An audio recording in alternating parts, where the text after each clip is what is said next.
P'rashat Eikev, it talks about what it actually means, which means that the word Eikev means the reward, and that's what this week's P'rashat talks about, mainly on rewards. And how do you get that? We know by doing this fault.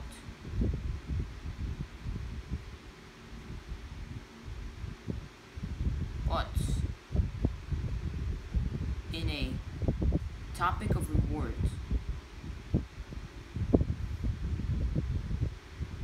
it also mentions about sins, which are punishments, just the exact opposite. So why does it mention punishments while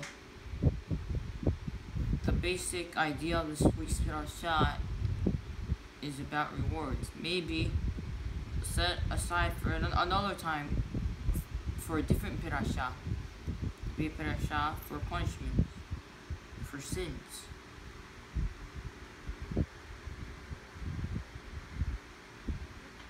So let me explain.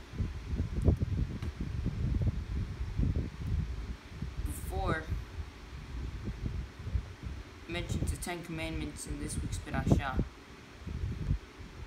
starts mentioning sins. Why does it do that? 10 Commandments, you want to say something good.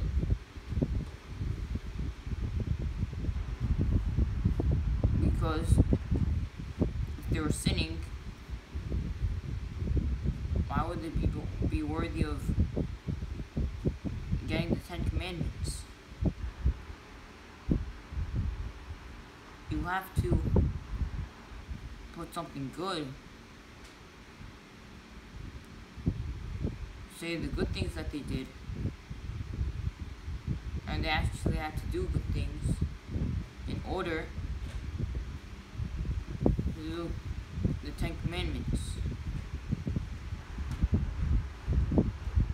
But why the sins? Why does it mention the sins here for 10 Commandments?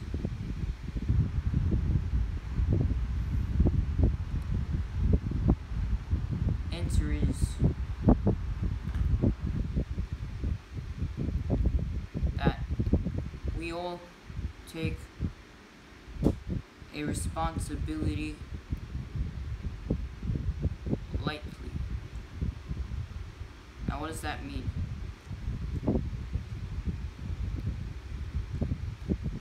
All of us, in a point of our life, we all take on responsibilities. We have to do things. We have to watch for other kids, for other people, for other items. And we all have to make sure we watch it properly. But what happens is, some of us, we don't care sometimes. We take a chance in order to make a sin, maybe not a sin, at least talking about over here, just losing your responsibility, losing your item, losing whoever you're watching. You take a chance, which means that, let's say, you're a babysitter for a day, and you have to Watch the baby. Make sure he doesn't touch anything. He doesn't do anything wrong. He doesn't eat anything that he's not supposed to. Just make sure he's okay. So, instead, there's something that the baby's doing. And instead, you're on your phone, you're doing something. Instead of watching the baby scrolling on the floor, he might eat something from the floor or something, and something could happen. But on the other hand, it could be, maybe he won't eat it. Maybe he won't do whatever.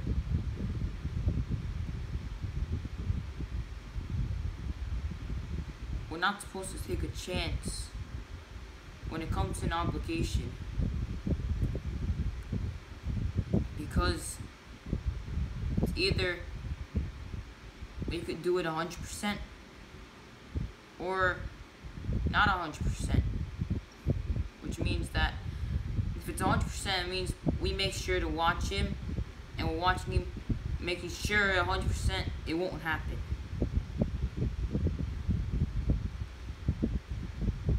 But if you're not doing it, you're not taking on your responsibility, then there's a chance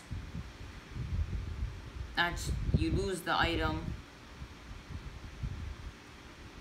or you lose the thing. So, it doesn't only apply with us, with things that we all do, watching our items. That also includes the Torah. Now, I don't just mean make sure your book doesn't get lost or something. That's not what I'm saying. I mean, when it comes to fulfilling your commandments in the Torah,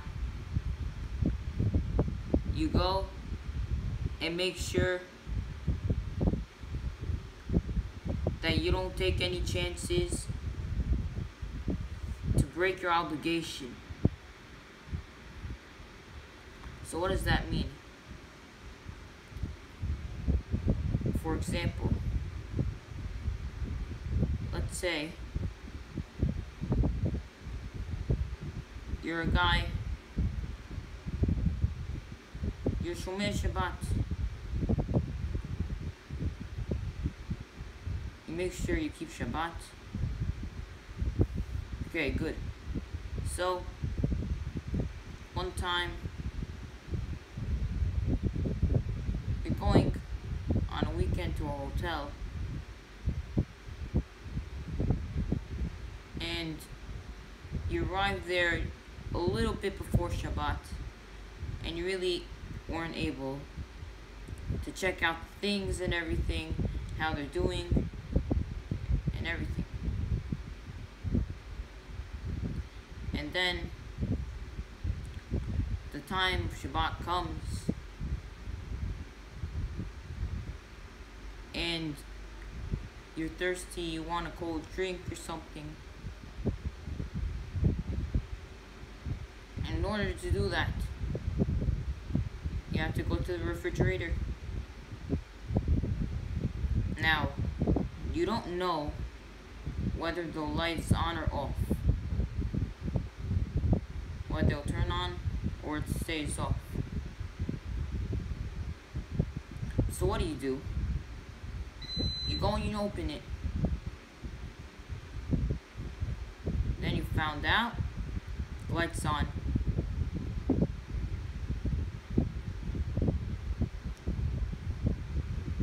Why did we do that?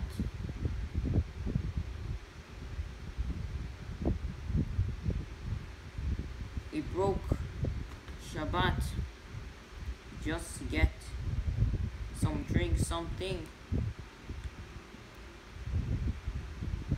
And this is what I mean by taking a chance to fulfill the Torah.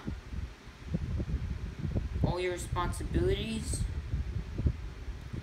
don't take a chance to lose it, because you're gonna need it. So like, you have $1 million. If you have $1 million, how would you treat that $1 million? You make sure you watch it, nothing happens to it.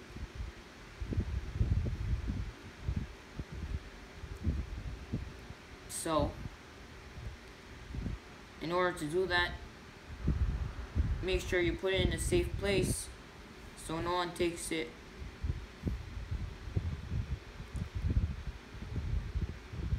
And if you lose it,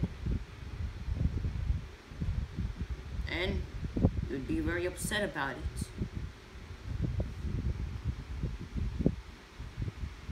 But if it was a penny, you lose one penny, a penny falls out of your pocket. Sometimes we don't care, we don't pick it up. It's not a big deal. Why?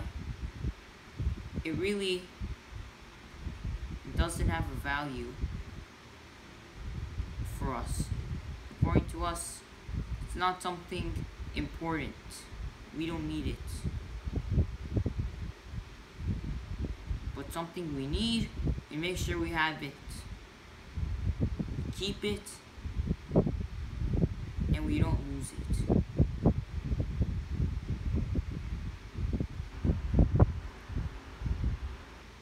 This is how we should be towards the Torah. Should always think of the Torah as something valuable, something that's important to us, something we need to live and to get everything we need to survive.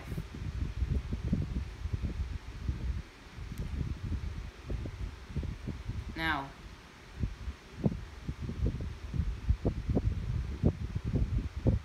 going back to not taking chances when it comes to anything.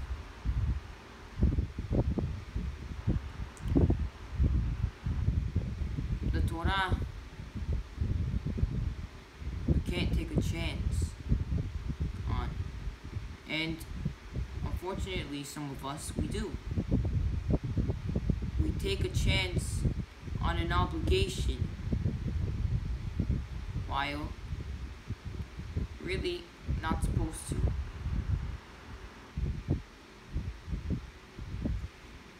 We can't just use our obligation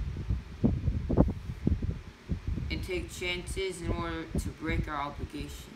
It's not how it works.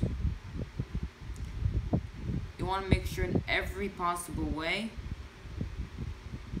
you're able to keep your obligation. It's hard, still do it. Whether it's hard or easy, no matter what. But sometimes we're just lazy.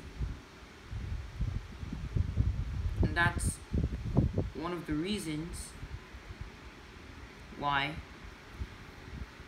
we actually don't want to go and keep the Torah sometimes, some cases. Well, it depends which one. Like, let's say, for example, pray. You're too lazy to pray. Who cares? There's always tomorrow. Every day we pray anyway, so no problem.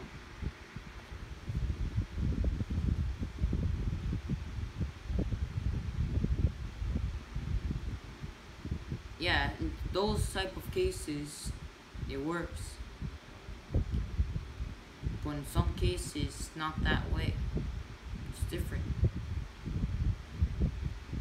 Like the case I mentioned before, that you go, you break Shabbat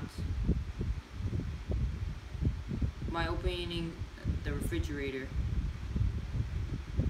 and you didn't know whether it was on or off.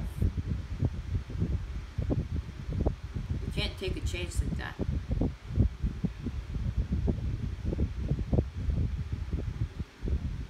Now let me ask you a question. In that case,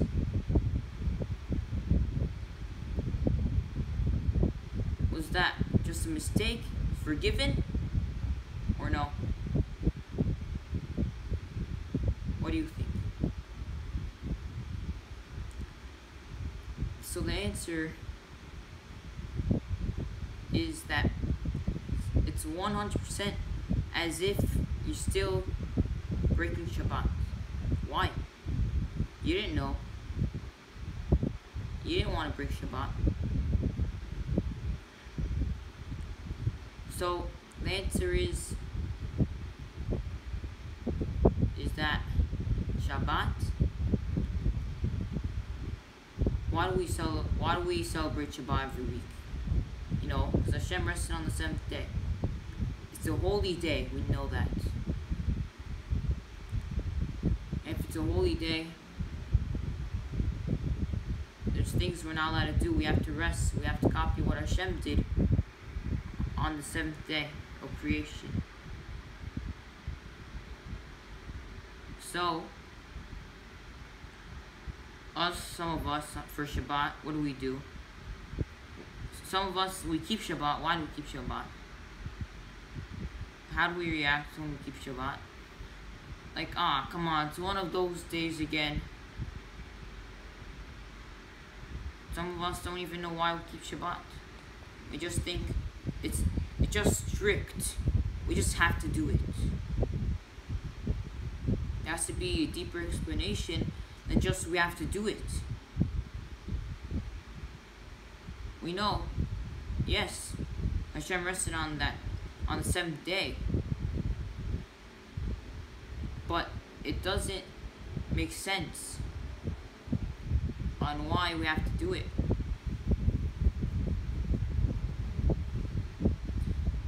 And the answer is to show how important Shabbat is to us.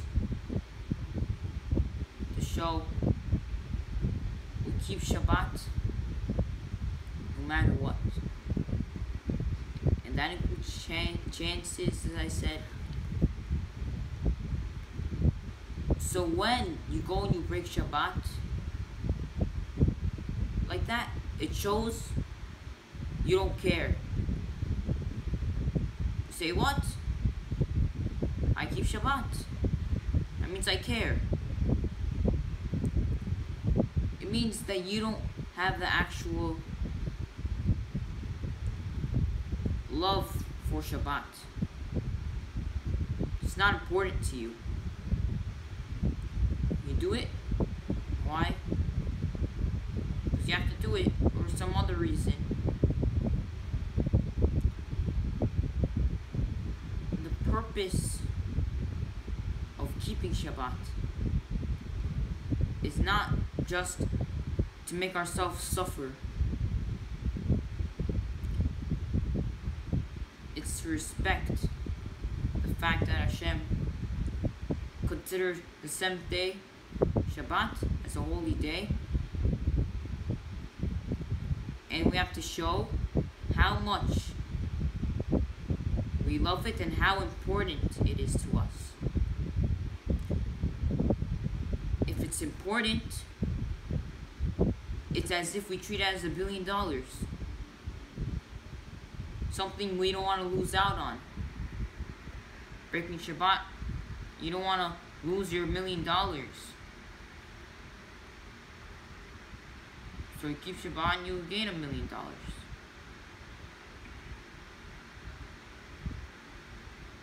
But if not, you know what happens.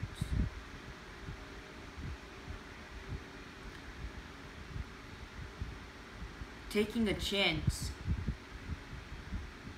in order to do something is exactly like you take a glass cup in your hand, you throw it on the floor. Maybe it'll break, but also maybe it won't break. So you don't know what's gonna happen.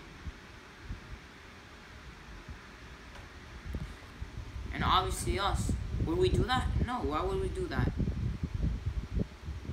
First of all, we don't throw glass cups on the floor. And second of all, we know we're taking a chance. We could just put it on a table and it won't break. We know that, 100%. That should be us towards the Torah. We don't take a chance. We don't make excuses not to do something.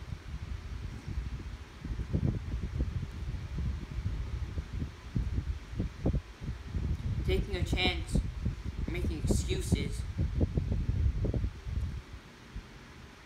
shows you don't want to do it, you have no interest in it. Shows it's not important to you.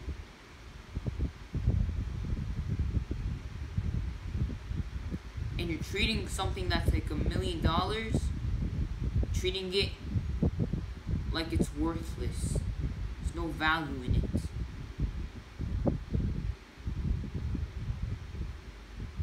And since we do that, we actually turn it, instead of the way that Hashem wants it to go, to get billions of dollars, we lose billions of dollars.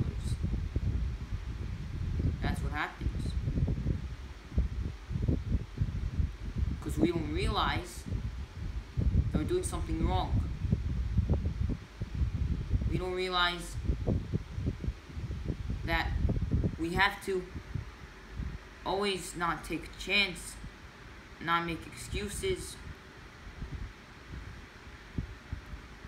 But when it comes to something we like, we wouldn't make one excuse.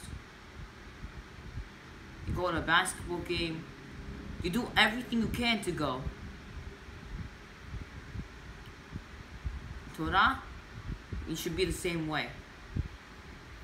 You have to want it badly.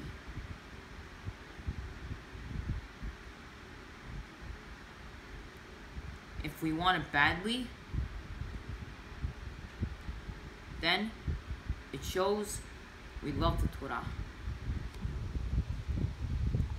And not only that, if we love the Torah, if we want to run to it,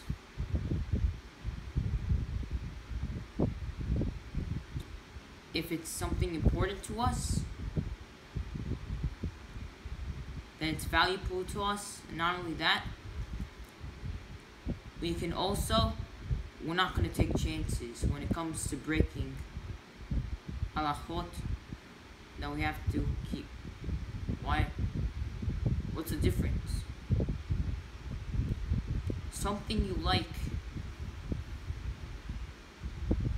you won't take a chance to lose that thing that's important to you.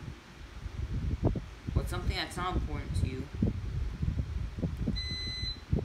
so you don't really care. There's less security for that. But for your valuable items, there's more security. That's every single one of us. But the difference is what is considered our valuable items. Hashem gave us the ability to decide. Now, we are supposed to decide to do it with Torah. Okay, yes, you have other things, fine. But what Hashem wants, the priority, is the Torah. Because that's worth better than anything in this world.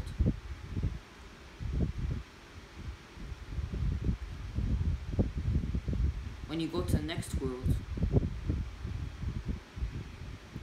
an hour of pleasure over there is better than all the pleasure in this world combined from day one till now.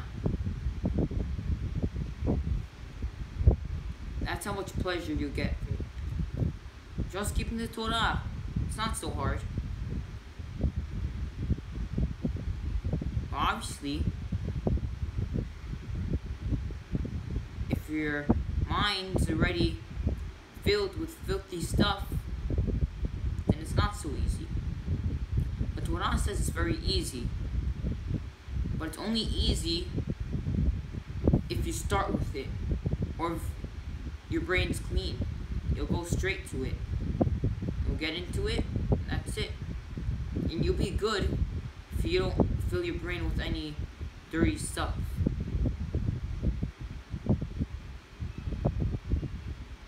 But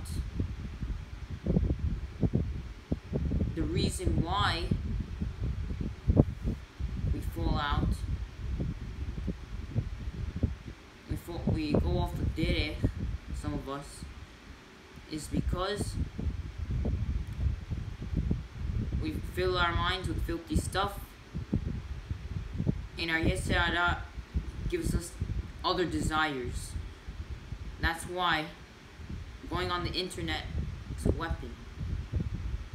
It attacks us. We see something, right away we get interested into it, get a desire for it. And since we have so much other desires,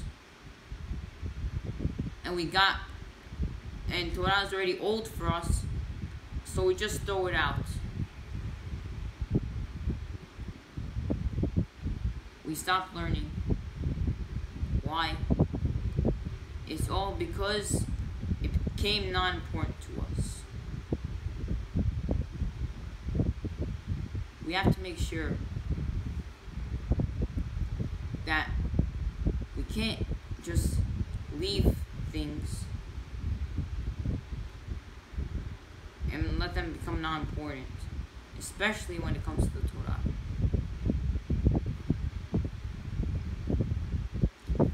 Okay, other things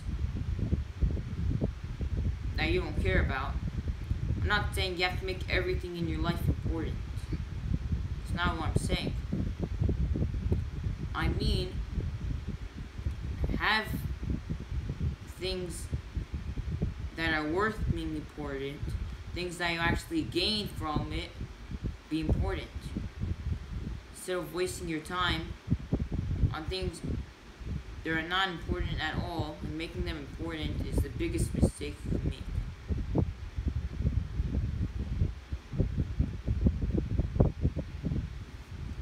And going on the internet, doing all these things, is a way to do it.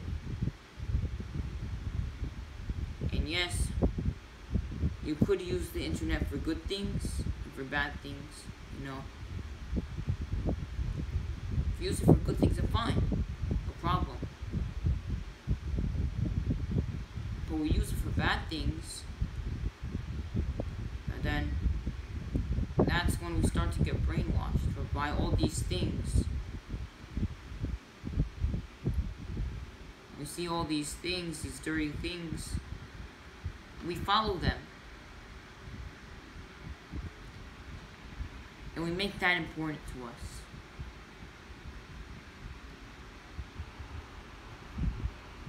And once something becomes important to you, something you do, something, a big part of your day, or something you like to do, then you don't want to lose it.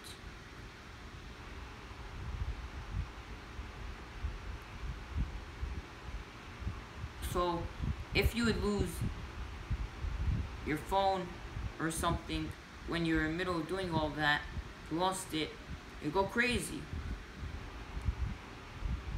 First of all, the phone costs money. Second of all, you lost a big part of your day.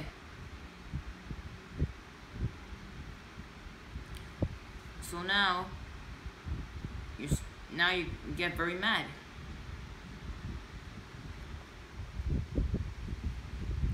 It's all because it's important to you.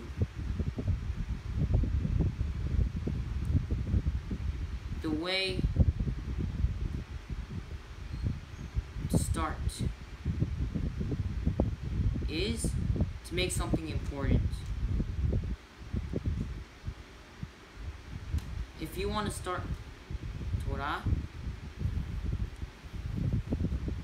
before loving Hashem, before even fearing Hashem, the first step is to make it important to you. If it's not important to you, then forget everything. You're wasting your whole time because you're not going to even start on one.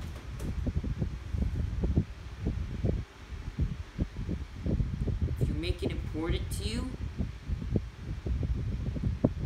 that's how you're able to grow in Torah.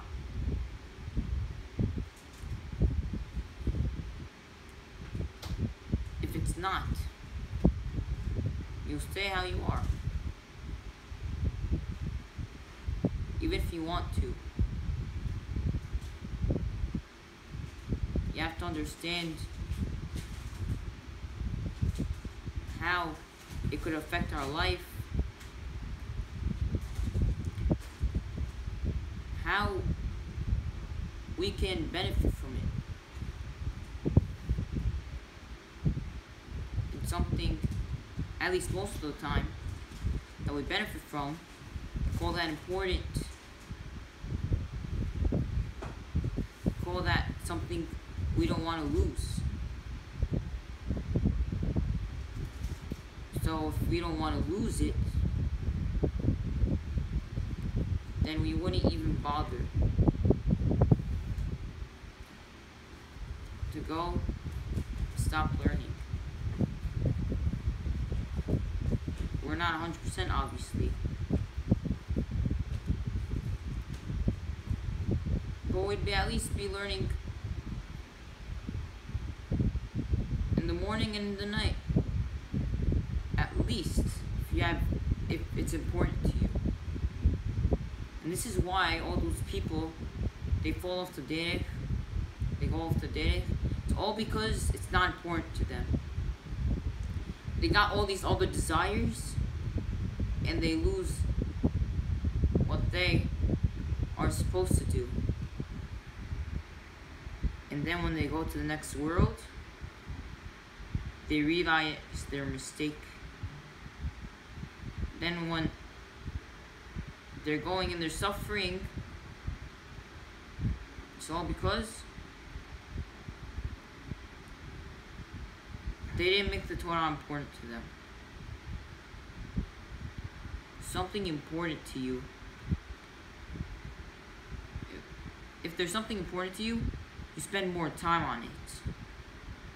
And if you spend more time on it, the more you get from it. Or the more experienced you are, or the more things you have of it.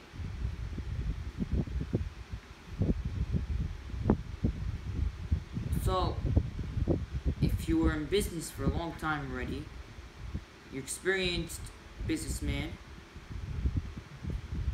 and you know how to make the money, you know how to attract the people.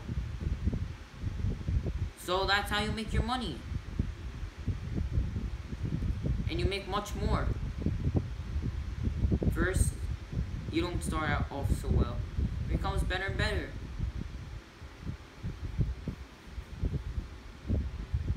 Same goes with Torah. You start at one point, and we're supposed to get better and better in it. And the way to make get better and better in it, if we want to be able to do that, we have to make it important to us. Even if you set aside a part of your day for learning every day, if it's not important to you, you don't take it seriously, then eventually you're going to start doing it less and less. And then you're going to fall out of it because you found other things to do.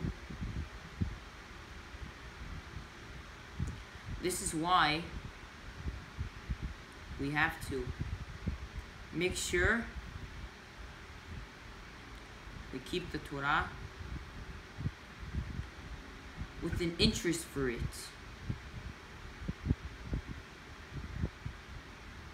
If we're not interested in it, we're not getting anywhere.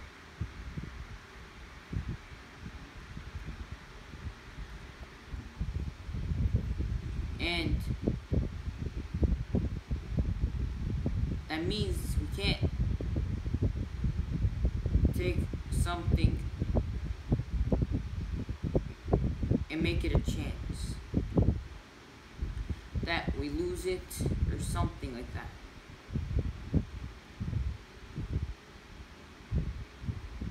When it comes to putting on tefillin,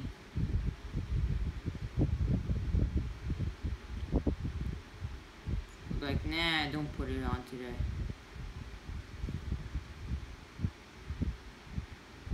Why? It's not important to us. We have other things that are more important than to it. The more important things than the tefillin. Wow, that's a very important part of our day. And if we understood the importance of it, then that's when we would make sure every day we wear it.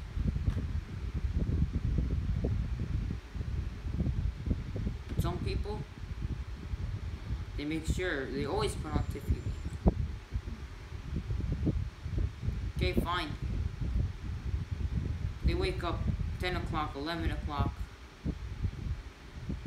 They pray Shema Namidah, they're finished. They fulfilled their obligation, so fine. But it's not important to them. Just beating through the words, mumbling them, just wanting to get over it with already. Just because you're obligated to is why you're doing it. And that could lead to you falling out of it because you don't want to do it.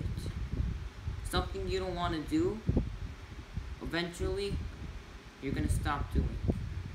At least most of the time. Something you want to do, you're never going to fall out of it unless if you found other things and that thing started getting boring for you, or you stopped doing it and it became not interesting for you, not something you would spend your time on anymore.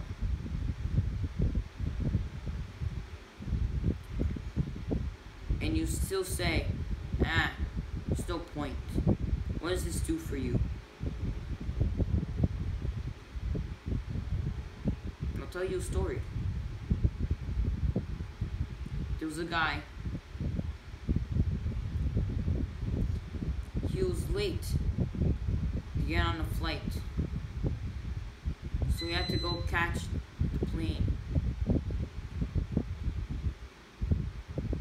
As Ronnie finally made it.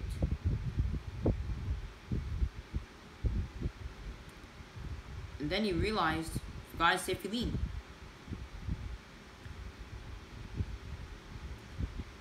So he got off the plane and he ran to get his tefillin. He came back. The airplane's already leaving. He already left.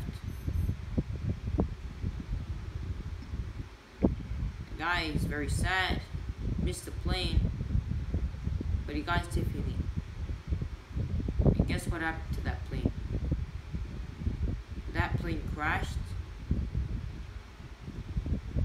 And everyone died. You see, Hashem tested him. If tefillin's important to you, you go and get it, your life will be saved. But if it's not important to you, nah, why do I need to wear it? Maybe not for today. Then you're dead. You die.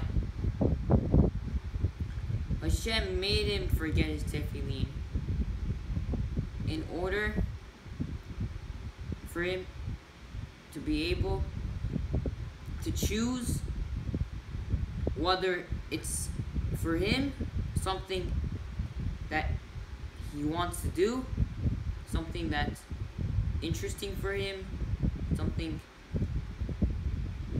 that he'll be willing to do. And he chose yes. And if he didn't go get his tefillin, he would have died.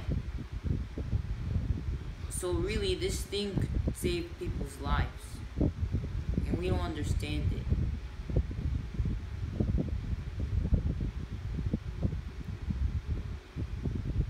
This is the importance of always making sure we don't take a chance. No excuses.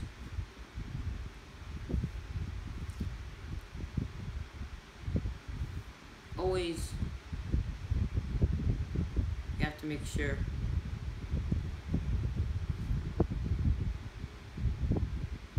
not to take a chance. Exactly like you always, every day you leave your car, you unlock the car.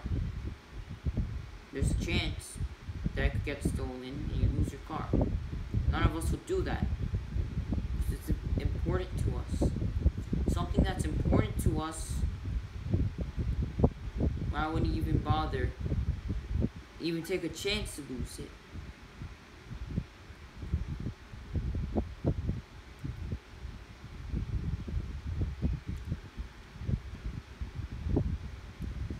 Now that's the subject. P'rashat Ekev. Yes, do the mitzvot, get the rewards. But when it comes to doing rewards, getting rewards, don't even take a chance to sin.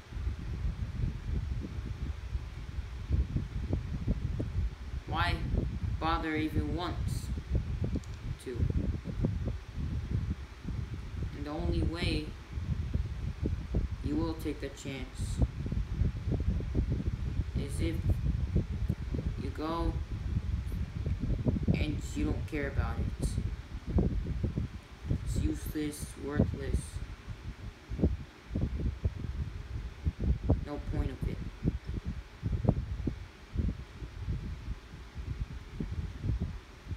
Now, moving on in the P'rasha. This P'rasha, let's go actually a little bit back to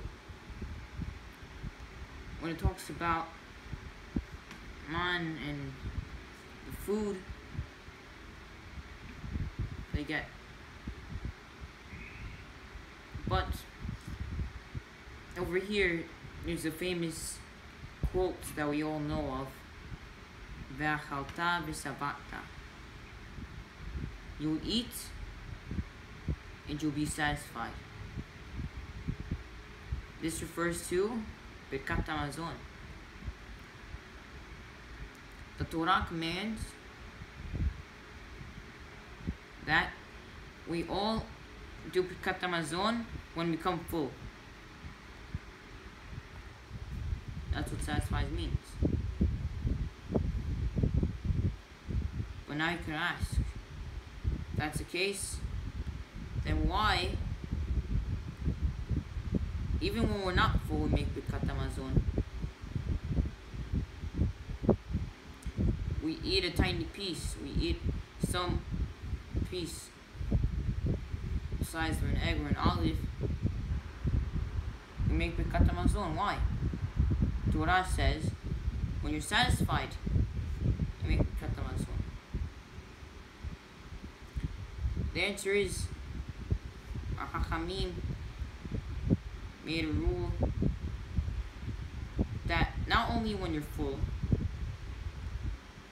even when it's the size of an egg or an olive, we make Birkat Hamazon. The Gemara in Masechet Berachot says, Chaf Amud Bet, that the Malachim asked Hashem, why do you love the Jewish people so much? You know what Hashem answered? He said that I commanded them to eat. When they eat and they become full, they say Birkat Hamazon. But the Jewish people went further than that. Even when they eat a small piece, they still make Birkat Hamazon. Not only that, they added all other berachot for other things. Because Birkat Hamazon is the only thing that's deoraita.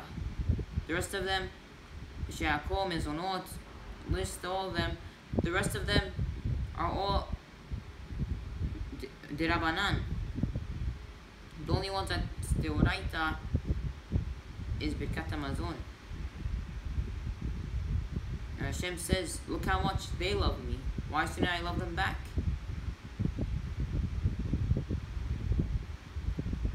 Why did they do that? To show how much they love Hashem. Something interesting for us. Something that we want to do. If it's something that we want to do, sometimes we'll go over and above, or above and beyond.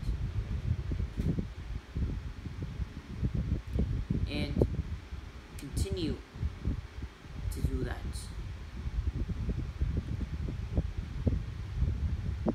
Even though this is what the Torah says, you do even more. Why? Because you want to do it. Something interesting.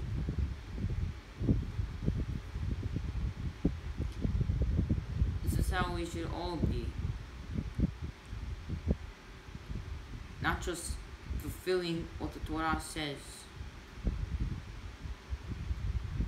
Sometimes if we're doing that, we just want to go finish with it already.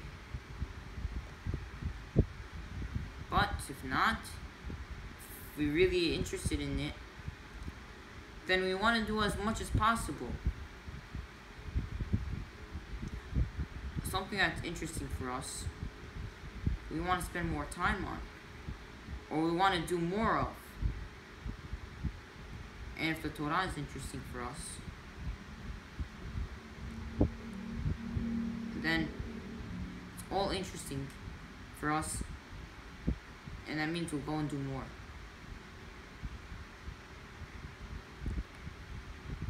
And this is why Hashem loves. That's why the Gemara says Hashem loves us. He always gives us opportunities to do things.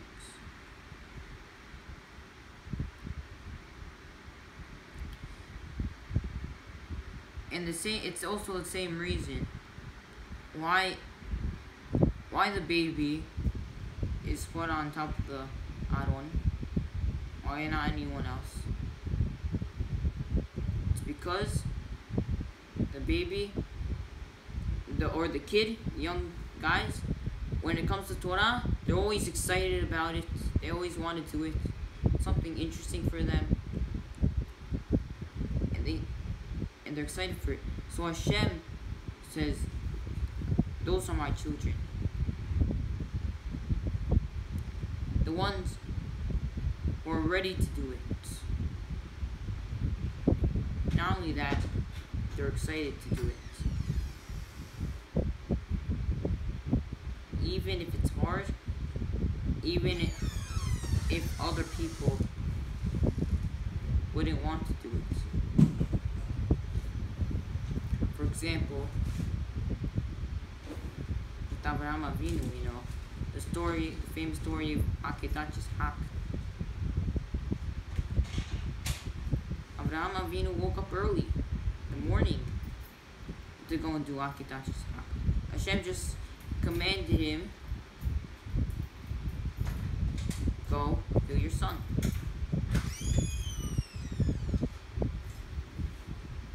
And he didn't even ask one question. Hashem told him that everything will be good with Yitzhak and everything. And now he's going against what he said. And Avraham Avinu didn't ask one question. Not only that, he was excited about it. And that's something we really have to learn from.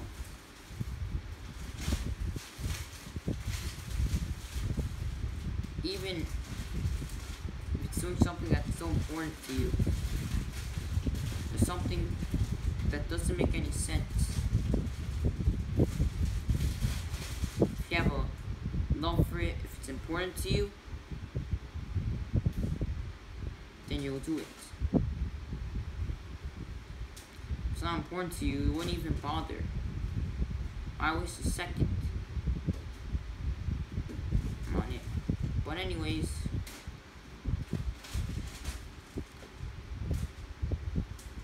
over there, same subject, also talks about man. And man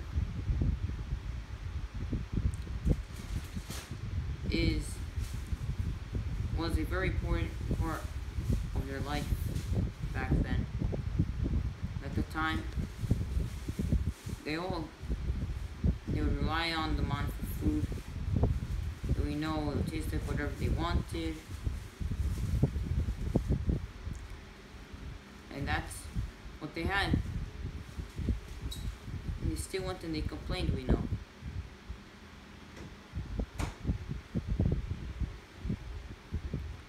Now, we obviously, this Parashah mentions that only they had the man, not our fathers, and not even today. We don't have man. We know that. It was only something back then. It was an open miracle. Go outside their house, they'll get man, and that's it. They didn't have to do all this business. They didn't have to work for money and spend their whole life on this. While they're all sitting and they're learning Torah.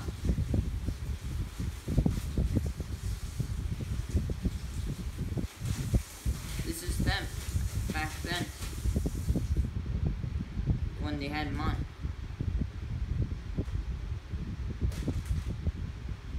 What if we had man today? We would not have to do any business because we'll just go outside our door. We'll get food. And any food we want, basically. But you could still say, what about everything else? We have the furniture, the houses, and everything. So how about this? What if everything in the world was free? What would we do? If everything was free, most of us at least spend most of our life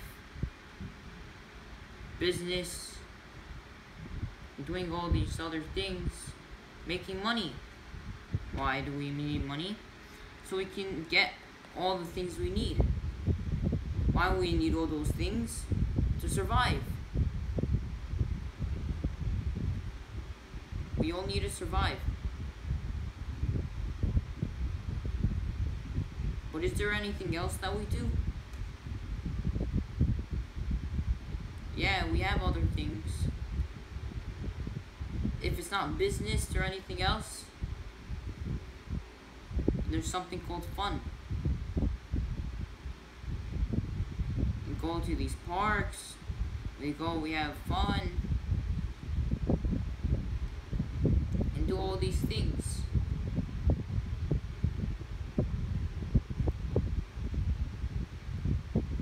But none of those things would even exist. No rides, no roller coasters, no nothing. Wanna know why? Why do you think those people opened up the parks? In order to make money. Now they don't have any money. Not making anything. They don't gain anything. So, why even open it up? Why do I have to go build this park, this whole gigantic park that takes long time, just for these other people, and I'm not gonna gain anything from it. That's what happened. So now we can ask, what would we do? Okay, maybe us, we'd be learning Torah, but what about the Goyim? What would they do? There's still a bit of fun left. It does not require items or anything else. It requires us ourselves. You know those kids, they run around, those kinds of fun. So if you're asking me, what would you probably do for fun if everything was free? What would we do in our life? We'd be running around like kids. Why? There's nothing else to do.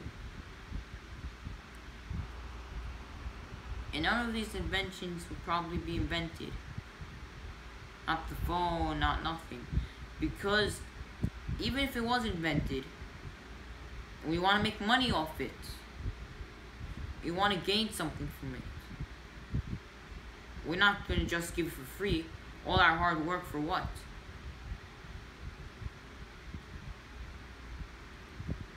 This is how the world would be. Now, why did I tell you all that? What's the purpose? It's not like we're going to get man. I don't know. I'm not a prophet if we're going to get man or not. But it doesn't seem, right now we don't have man. It's not like it only existed then. So what's going on? The answer is, we don't realize it, but actually we have a man today. Now what does that mean? It's not an actual man, but it works the same way as man, if not better. It's not only food, it's everything else. Now how do we obtain this man or everything else? Get anything we want. Simple. All we have to do is believe Hashem is the one who could give it to us. And He's the one who's in control, who gets this money, who gets that money, who gets everything.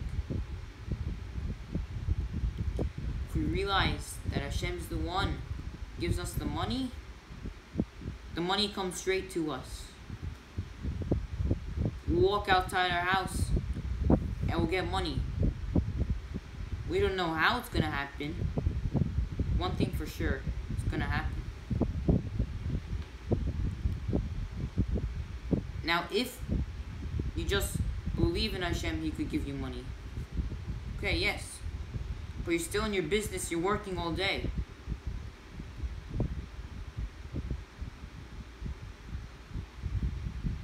It's not really believing Hashem, it's more in trusting in Hashem. Which means that you're not going to be going to business for a whole day. Maybe for a tiny bit. Because the Torah says you have to make an effort. It's not just that you're just going to sit here and expect things. You have to do at least something. And depending on how much you do, is how righteous you are. How much emunah on Hashem you have to give you what you ask for.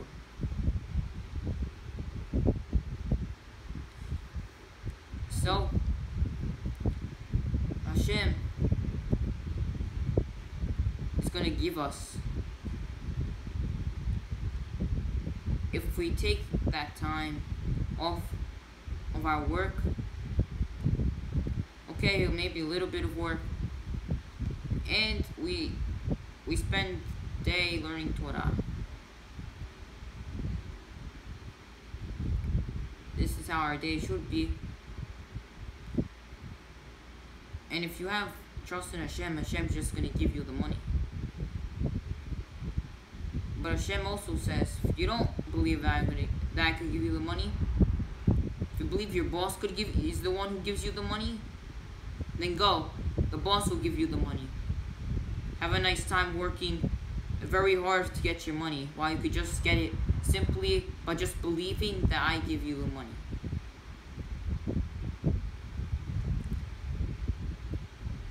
Yes, we know that. But how could we know if we believe Hashem gives us the money or not? Simple. We just have to believe Hashem gives us the money. But that means that you're not going to be worried that you're not going to make any money. If you're worried you're not going to make any money, that means you don't believe Hashem could give you the money. If you don't believe Hashem could give you the money, then you're not going to get it. And it's a little bit of a challenge, because sometimes it seems as if it's impossible to get money.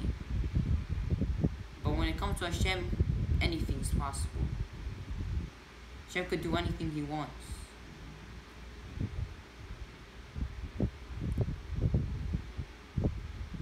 Everything Hashem does is how He runs the world. And we're lucky to have such an opportunity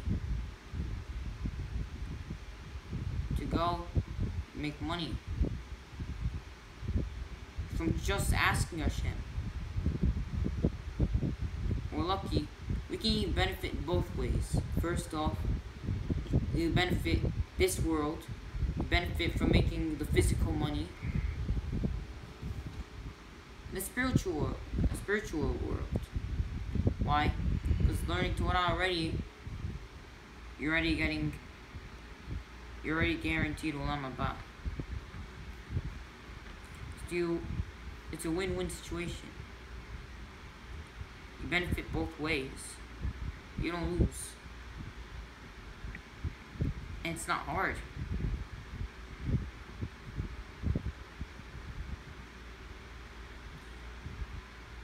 And the question is, why does Hashem just make everything easy for us? Why is everything so hard sometimes? Why do we have to work so hard? To get our rewards, our mitzvot, and everything. Why didn't He just make it the first time we learn it, it's already in our head? We know that Hashem doesn't judge by how much you know. It's by the amount of effort you put in. But why? Why didn't He make it so easy for us? It's because whenever we work hard for something, the more hard it is to achieve, the more we enjoy it. Which means that if we don't work for it, we're just sitting there and doing nothing, we're not gonna enjoy it. If we worked for it, that's when we enjoy it. So this is why Hashem always makes it hard for us, and that's the purpose to achieve. Whether it's little knowledge or a lot of knowledge.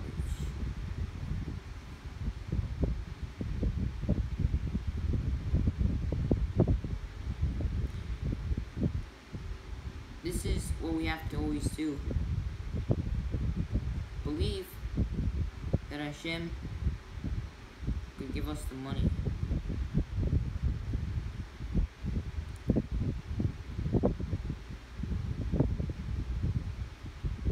I like to end off with a story. So once there was a rabbi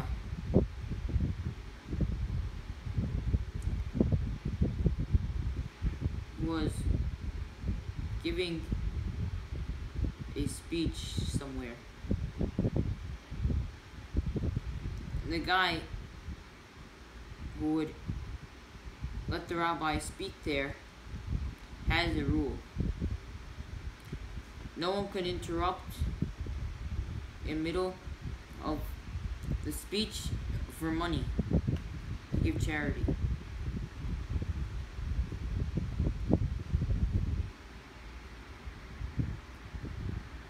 So, one day, this rabbi gives a speech there, and the guy who made the rule has the rabbi who came in the middle of the speech. So the rabbi was thinking, what's going on?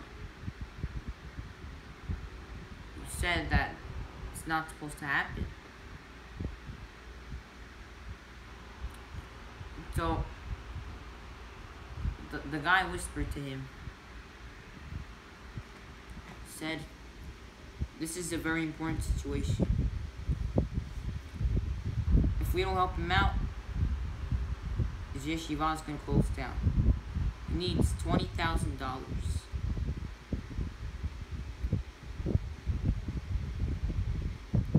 And surprisingly, before that time, Hashem made that speaker, a rabbi, actually speak about the importance of giving money, charity. And when you learn Torah, your Yetzer Hara gets destroyed. Not permanently, temporarily, maybe a couple of hours. That's it. It comes back to you. When you learn the Torah, it gets rid of your Yetzer Hara. But anyways, continuing. So this rabbi came from Israel, and he needed $20,000. This rabbi only spoke Hebrew, so he didn't understand what they were saying. So he talked to the rabbi who was giving the speech over there. Why? Because he knew Hebrew, so they would speak like that. And now, all the people see that this rabbi needs $20,000, and in 30 seconds they already had all the people donated in total $20,000 to the rabbi. Now it's all worthless because the rabbi didn't even understand what they were saying. So the speaker of the shul, the rabbi, said to the other rabbi, here's $20,000. And he even know that because he didn't understand what they were saying. And then he started to cry. He was very happy at what they did, experiencing a miracle. Now, how is this story a miracle? It's simple. Hashem put that rabbi in such a place so that he would be able to get the money. Why? Because he had anyone on Hashem. Believed Hashem is the one who was going to provide him with money. And it's an open miracle that Hashem made the other rabbi change his subject to giving tzedakah. If not, then they probably wouldn't give. So whatever Torah you learn, it's what you keep for a bit of time, temporarily. This is what we learn from the man, to have emunah on Hashem. Not to take it as it's useless. And not to throw into the garbage. Bezat Hashem. We'll continue to grow in emunah on Hashem for things. And Bezat Hashem, we won't take a chance when it comes to fulfilling our things we have to fulfill, our responsibilities in the Torah.